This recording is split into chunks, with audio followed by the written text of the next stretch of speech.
Molt bon vespre a tothom i us donem la benvinguda a una nova sessió de la 18a edició del BRAM, la Mostra de Cinema de Castellar del Vallès. Avui amb la projecció de Frontera, pel·lícula que ens parla de com es vivia als Pirineus el pas dels refugiats que volien escapar de la repressió nazi durant la Segona Guerra Mundial. El film va ser guardonat enguany amb 4 premis Gaudí: millor pel·lícula, millor actriu secundària per a Bruna Cusí, millor vestuari i premi especial del públic. Per presentar-la tenim el plaer de comptar avui amb la seva directora, que fa només una estona també ha ofert aquí mateix una xerrada a l'Aula d'Extensió Universitària per la Gent Gran. Judit Colell va llicenciar-se en Història de l'Art i posteriorment la Universitat de Nova York va atorgar-li el Certificate in Film. El 1991 va debutar com a directora i guionista. Ha dirigit films com Dones, 53 dies d'hivern, Elisa K i 15 hores, film que va presentar també al BRAM fa 4 anys. Entre el 2011 i el 2015 va ser vicepresidenta de l'Acadèmia del Cinema Espanyol.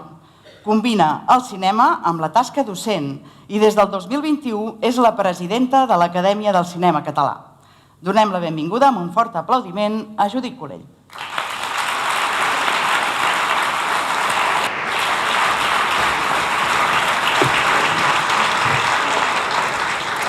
Benvinguda, Judit. Moltes gràcies. Hola, bona nit. Ui, quina sala més plena. Ja he fet una foto abans, m'agrada molt. Doncs, Judit, d'entrada, moltes gràcies per acceptar la doble invitació, perquè, com hem dit abans, t'hem tingut a l'Aula d'Extensió Universitària. Sempre m'agrada moltíssim venir a Castellar. Ja és la segona vegada que vinc, vindré amb totes les pel·lícules, ja em comprometo ara. Ja us ho dic, que ja forma part de la meva ruta habitual. Bueno, espero que us agradin per passar-les, vull dir, falta que... Però que... I també a l'aula m'agrada moltíssim. La veritat és que feu una feina extraordinària. Doncs parlem una miqueta ara de Frontera, aquesta pel·lícula que veurem d'aquí ben poc. Ens situa en un episodi històric poc tractat i el que voldríem saber una miqueta què et va impulsar a parlar d'aquest període històric.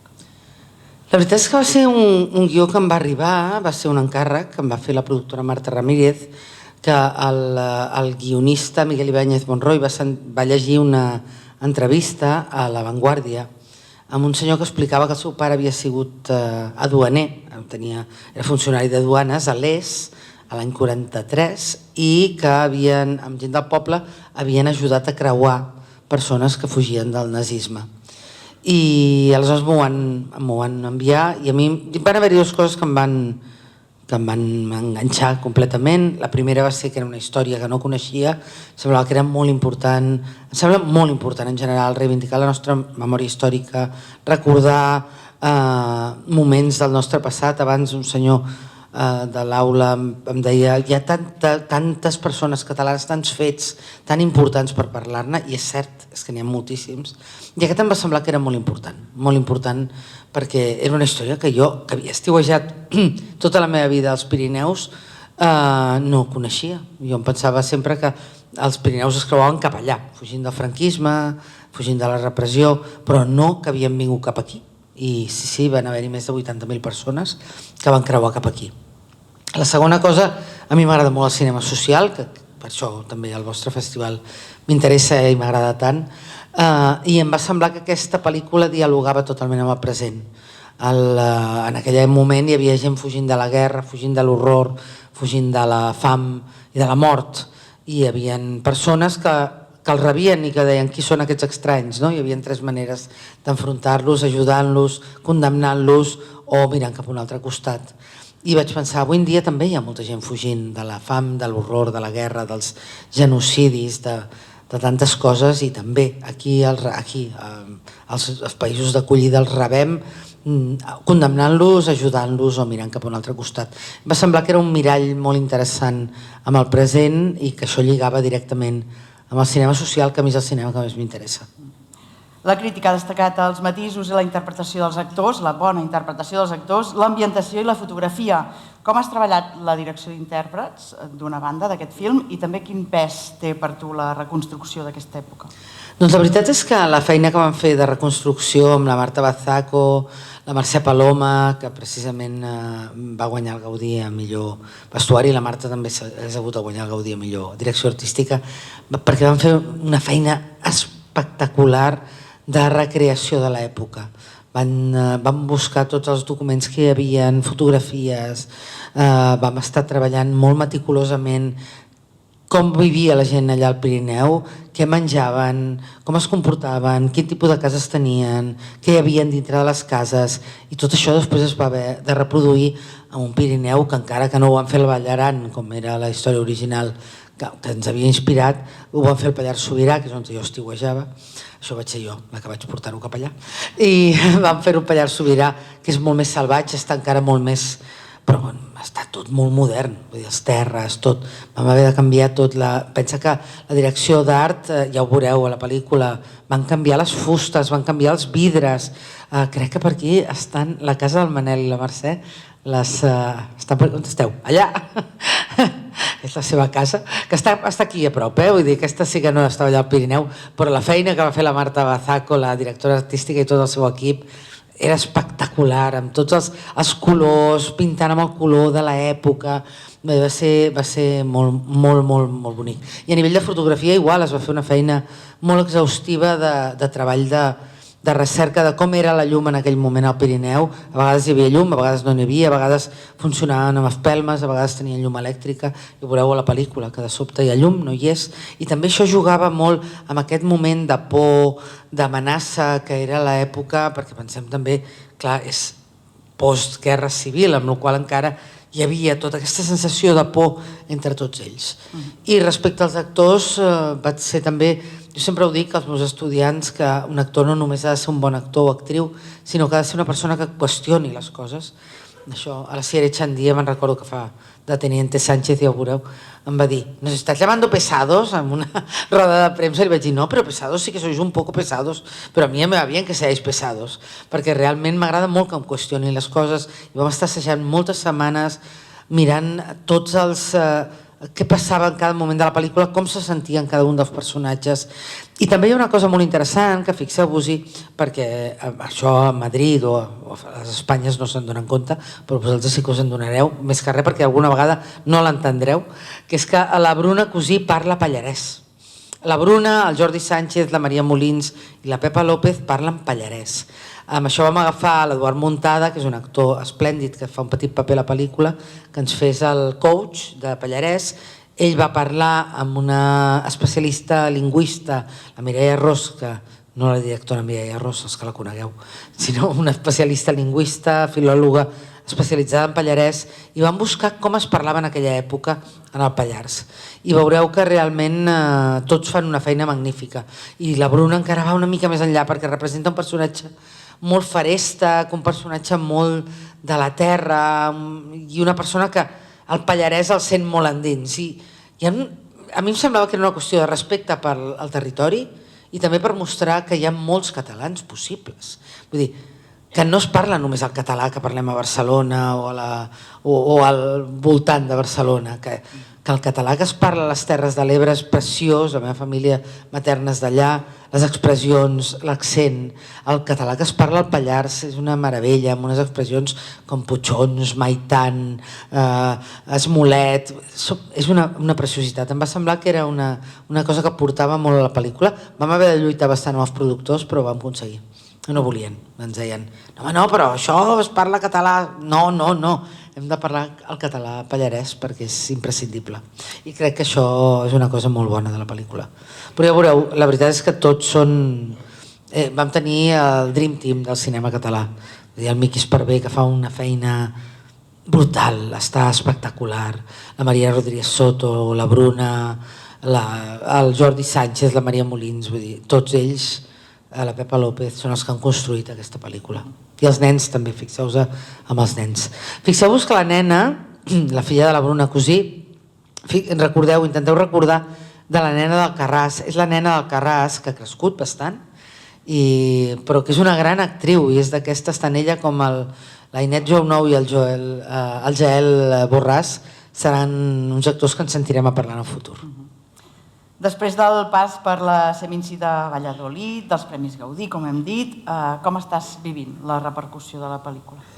Doncs molt bé, molt contenta, la veritat, molt feliç de tot el retorn que ha tingut a nivell de públic, ha funcionat molt bé, a nivell dels Premis Gaudí, van ser totalment inesperats, va ser realment una gran sorpresa i una gran il·lusió, perquè mai saps, clar, són 600 i escaig acadèmics. Jo abans estava explicant, l'anterior pel·lícula que vaig venir a presentar aquí al Bram va ser 15 hores, que era una pel·lícula que vaig fer a Dominicana, República Dominicana, però amb una petita part de producció catalana, i que en els Gaudí no ens van nominar res. Vull dir que a vegades penses, no en tinc ni idea de si em nominaran, no em nominaran. Ja que tinguéssim 8 nominacions va ser una sorpresa, però el fet de que guanyéssim aquests 4 premis va ser, la veritat és que va ser una passada. Vull dir, jo no havia guanyat, havia estat nominada diverses vegades, mai havia guanyat cap Gaudí, i reconec que me'l vaig emportar. No és meu el Gaudí a millor pel·lícula és, a veure, és de tota la gent de la pel·lícula, però en teoria els propietaris són els productors, no jo. Jo no estava ni nominada a millor direcció. I me'l vaig agafar i me'l vaig emportar. El tinc a casa i els vaig dir, ja demanarem rèpliques, no patiu, però aquest Gaudí se'n va a casa meva, perquè de veritat, és una il·lusió molt gran, molt gran. El reconeixement dels companys i companyes fa molta, molta il·lusió. I si a sobre va acompanyat del reconeixement del públic, que amb això reconec que també, a veure, quan una pel·lícula s'estrena el 12 de desembre va en avantatge, perquè clar, la gent que va al cinema, si li agrada la pel·lícula, falta que li agradi, però si li agrada la vota, i això em fa fer molta, molta il·lusió. Com hem dit, combines el cinema amb la tasca docent, no? Com combines aquestes dues facetes de la teva tasca? Doncs malament, diré. Esgotada realment. Jo he estat molts anys entre l'Isaac, que va ser el 2010, i 15 hores, que va ser el 2021. Vaig estar molts anys sense fer cap pel·lícula, em van haver de cridar a la República Dominicana, i tot i que l'Isaac havia guanyat Premi Sant Sebastià i el Premi Nacional de Cinema, però a vegades aquestes pel·lícules més petites, més autorals, són més complicades fins i tot d'aixecar i de que després et puguin portar més feina. I jo la veritat és que m'he dedicat molts anys a la docència i a la gestió universitària a Blanquerna i m'ho he passat molt bé, m'ho estic passant molt bé. M'agrada molt el contacte amb els estudiants, el que ells m'aporten a mi, no només el que jo els hi pugui aportar amb ells, sinó també el que ells m'aporten a mi. Però bueno, si ara s'ha donat l'oportunitat de poder fer pel·lícules, estic encantada. Com a presidenta... Les dues coses no les puc fer alhora, no. Per combinar-les. Complicat, sí. Si surten moltes pel·lícules serà complicat combinar-ho, però bueno, farem el que podrem. Com hem dit, com a presidenta de l'Acadèmia del Cinema Català, en quin moment diries que es troba el cinema català, de fet, i quins són els principals reptes immediats? Em sap greu perquè els que han vingut a la sessió d'abans, tot això ja els he explicat i ara repetiré. Jo penso que estem en un moment magnífic, estem en un moment molt bo, perquè sobretot s'estan fent moltes pel·lícules en català i degut a una nova llei que hi ha de la Generalitat que ens permet fer pel·lícules de pressupostos més grans que tenen més eines per moure's amb el públic. Fixeu-vos aquest cap de setmana Balandrau o Wolfgang o la pròpia Frontera o l'any passat el 47 o Casa en Flames. Clar, són pel·lícules amb pressupostos que s'han pogut fer gràcies a aquesta nova llei que permet tenir més diners per rodar en català. I això no vol dir que siguin més bones ni més dolentes, perquè tenir diners no vol dir que facis bones pel·lícules, ni molt menys. Hi ha pel·lícules molt petitones que són meravelloses i pel·lícules molt grans d'aquí i d'Estats Units i de França i de la Xina, que són horroroses. Vull dir, no vol dir, una cosa no va lligada a l'altra, però sí que tens més eines per donar-la a conèixer. I jo crec que aquí s'està fent molt bon cine. Molt bon cine. El que passa que moltes vegades, si les pel·lícules són molt petites, no hi ha l'oportunitat que el públic ni se n'assabenti, perquè a vegades no me n'assabento ni jo. Dic, aquesta pel·lícula, què és aquesta pel·lícula? No havia sentit parlar d'ella. I clar, a vegades passa també perquè no tens les eines per donar-les a conèixer. Amb la qual jo crec que ara estem en un gran moment, perquè les pel·lícules estan viatjant molt, estan anant a festivals molt importants, estan guanyant premis, com ja feia molts anys que feien, i a sobre ara estem tenint aquesta connexió, aquest petit història d'amor amb l'espectador, que penso que és molt, molt bonica. Vull dir, a mi quan veig, com aquest cap de setmana, que Balandrau va també, em porta una alegria, perquè penso que bé, quina meravella que els espectadors valorin una pel·lícula en català. I això ens permetrà fer més pel·lícules en català, que penso que la finalitat és aquesta, que puguem rodar el que necessitem rodar en català ho puguem rodar en català, que no ens trobem lligats a peus i mans perquè dius aquesta pel·lícula hauria de ser en català però l'he de fer en castellà perquè no no he aixecat prou diners des de Catalunya com per poder liderar el projecte, i aleshores, clar, és un fet que penso que és molt important. Quines fortaleses, però, creus que encara no es valoren prou? No, jo penso que estem valorant bastant ara el cinema català. Hauríem de millorar una mica amb la promoció, encara una mica més. Penso que podríem promocionar-nos més, podríem donar a conèixer més les pel·lícules que estem fent. Crec que hem de fer créixer els Gaudí, sense cap mena de dubte. No té cap sentit. Vull dir, aquest cap de setmana són els Goya i, sincerament, us ho diré, ara estic aquí dient una cosa que la negaria davant de notari, quasi no, però no la negaria perquè ho penso sincerament. Dius, però què fem? Vull dir, què és la quantitat de festes, de conciertos, festes que organitza la gent, eventos i no sé què, que dic, però a veure, tenim els Gaudí aquí, per què no fem créixer els Gaudí? Per què no li donem més empenta als Gaudí en lloc de donar-li tanta bola a uns premis que venen de Madrid i que tenen la seu a Madrid i que tota la seva activitat la fan a Madrid. Vull dir que penso que els Gaudí han de créixer molt. A veure, els Goya tenen 40 anys, nosaltres en tenim 18, normalment els 18 tens sou mínim, si tens sou d'algun tipus, que normalment no, i als 40 ja estàs una miqueta més aposentat. Amb la qual cosa espero que els Gaudí creixin molt i jo no seré la presidenta, però espero que quan facin els 40 aniversari puguem veure que els Gaudí tenen una força infinita. Una altra cosa que també hem vist és que la direcció femenina està en auge. No sé si creus que ja en tenim prou arribant a la paritat o bé encara hi ha moltes bretxes. És que no hem arribat a la paritat, és que aquest és el problema. Quan jo vaig ser sòcia fundadora de CIMA, que és l'Associació de Dones Cineastes, a nivell estatal, després aquí hi ha Dones Visuals, que és més d'aquí, de Catalunya, però en aquell moment ens vam juntar un grup de directores, que érem 10 o 12, hi havia la Icía Bollaín, la Isabel Coixet, la Maria Ripoll, estava jo, la Mireia Ros, moltes, i vam fundar CIMA perquè realment érem un 14% de dones dirigint. Actualment estem al 30 i escaig. Vull dir, no hem arribat al 50% encara que els Gaudí, sí, quan fem la valoració diem hi ha un 54% de dones nominades, sí, però no en els càrrecs de lideratge, no en direcció, producció i guió. I en tot cas no mantingut, mai arribem al 50%, ens quedem en el 30 i escaig, i tot i que ara hi ha moltes dones dirigint, i ara les noies que comencen tenen referents molt clars que nosaltres no en teníem, perquè no n'hi havia de dones directores, i també hi ha un altre problema també, que per molt que hi ha mesures de correcció amb puntuacions que afavoreixen a les dones a les ajudes públiques, les dones seguim tenint pressupostos més petits. És molt raro que una dona dirigeixi una pel·lícula com Frontera, que és una pel·lícula de 4 milions d'euros, o com La Infiltrada, que és una pel·lícula de 6 milions. Abans estava explicant aquesta llei de la Generalitat que cada any, a cada convocatòria dona 3 premis, un d'1,5 milions, un d'1,2 milions i un de 800 per 3 pel·lícules, perquè es puguin fer pel·lícules de gran pressupost.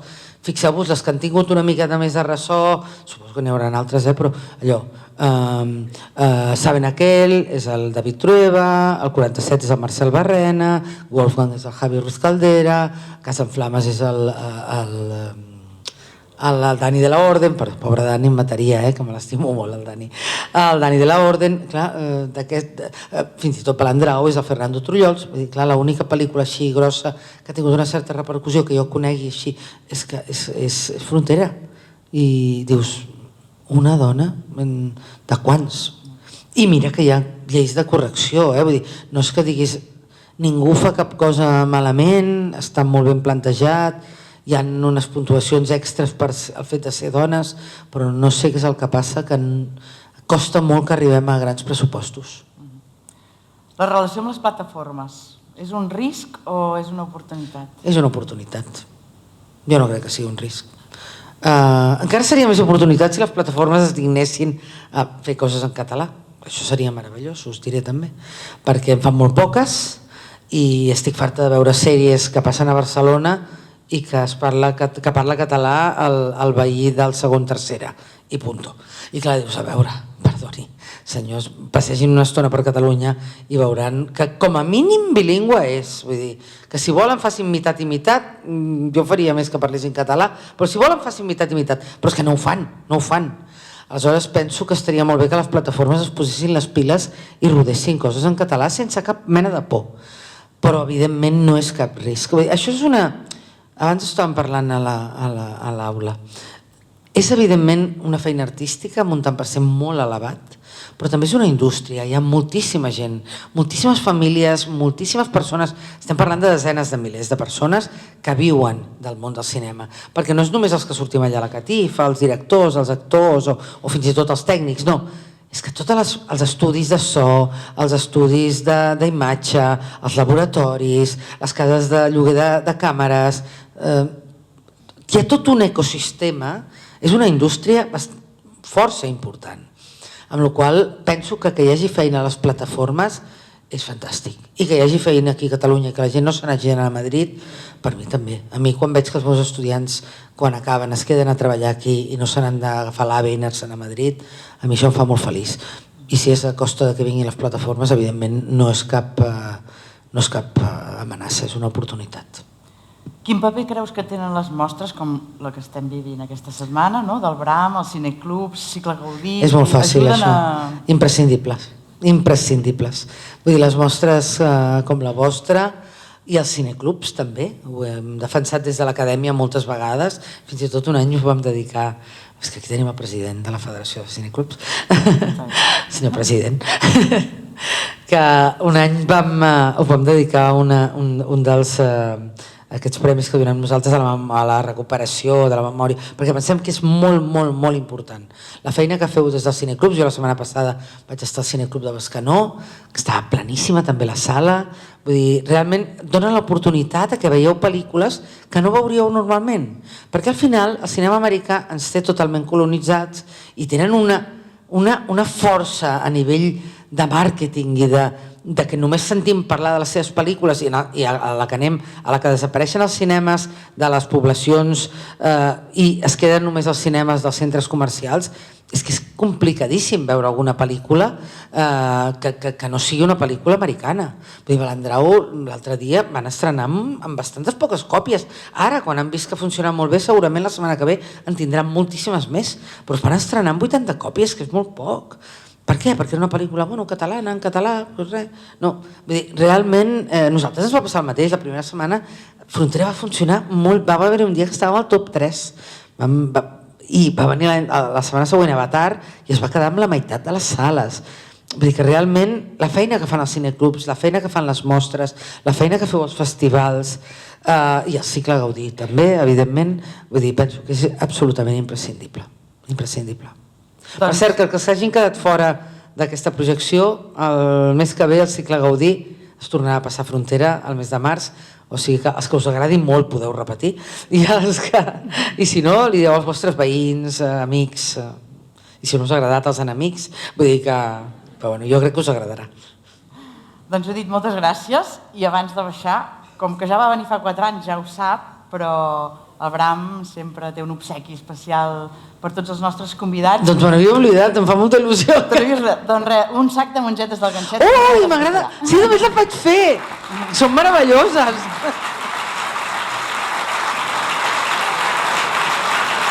Sí. La recordo perquè les vaig fer i eren espectaculars. Però espectaculars. O sigui que mira, no me'n recordava, però m'acabo de portar doble alegria. Moltes gràcies a totes i tots per estar aquí de veritat i disfruteu de la pel·lícula.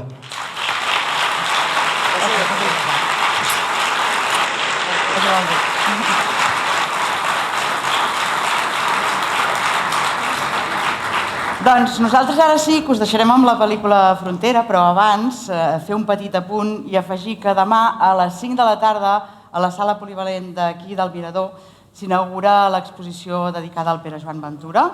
Pere Joan Ventura, una mirada compromesa, per tant, si teniu ganes de venir, ja ho sabeu, a les 5 de la tarda. I ara sí, Frontera, gràcies.